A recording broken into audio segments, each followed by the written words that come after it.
And I'm going to talk about the biggest storyline, not of Sunday, but of Monday so far. Jeff frickin' Saturday.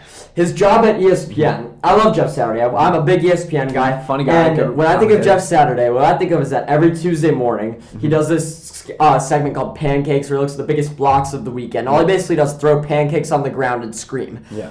This is going to be a head coach in the NFL. Yeah. The Indianapolis Colts fired their head coach, Frank Reich, and their interim coach is Jeff Saturday. No coaching experience. No. Former center for the Colts tons of years ago. Bet they're regretting losing Eberflus now. Yes, honestly. This move is so crazy to me. First off, do you think they should have fired Reich? And second off, Jeff Saturday? Yeah, because of their expectations coming into the year, and I think that you and I were a little bit higher on them the most, but still, yes, I think that after this starts the year, yes, they've been hurt, yes, they've been bad, but this is, awful.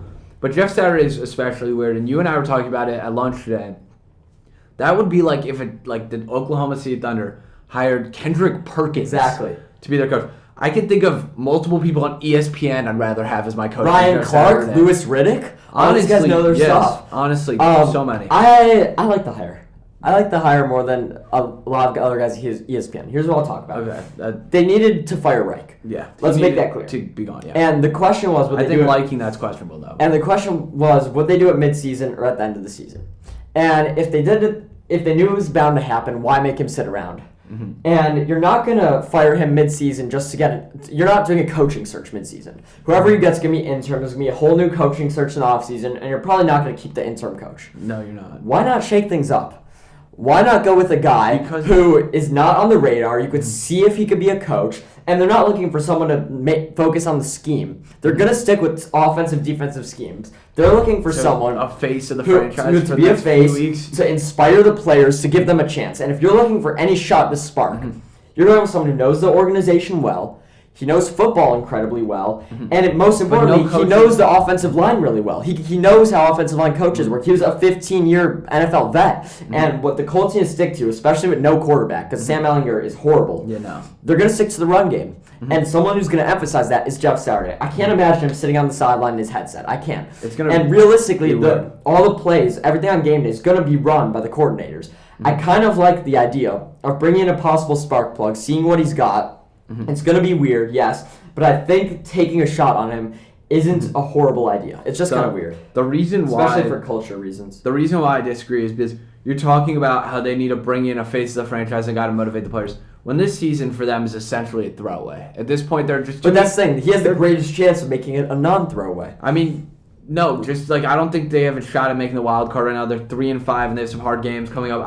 Overall, I can't see this being a productive season. I agree that there's no reason to bring in, there isn't necessarily a reason to bring in some super serious guy as the interim because they're going to be bad regardless. That's what I'm saying. But, why make the defensive coordinator who's underwhelmed or the offensive coordinator who's clearly crap? Why make one of them the head coach? They're not going to do anything. Better guys to hire. Also, the team's going to be disappointed for the rest of the year. Why not throw in a spark plug? I think it's a good idea. I like it. I just think there wasn't necessarily a great reason. So what?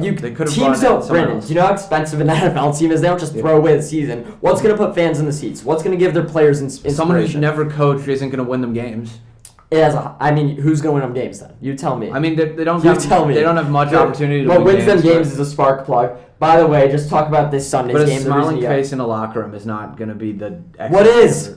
Give me a better idea. They're just an underwhelming team. They're an underwhelming team. I think they could have... I know, but NFL franchises don't just abandon the season. As bad as it is, do you know how much money Jim Irsay puts in this team? I'd argue that this is more so abandoning the season than appointing one of their coordinators. I don't know, Brandon. I think it's a higher ceiling move. It reminds me of our Anthony Davis conversation last week. It's a move that gives them a higher chance at competing. They're not doing anything if they stick by the They're not making rules. the wild card. When you're a bad team, you have to think outside of the box to have a chance. I'm not saying they're going to do anything. Yeah. I just think that... So you think he's gone after 8 weeks and that's it? Yes, but I think when you're a team that has no chance at competing, taking a big risk like this is an interesting call. By the way, talking about Sunday, they were horrible. They put up 3 points. Ellinger's not the guy. I like that Saturday's going to stick to the run game.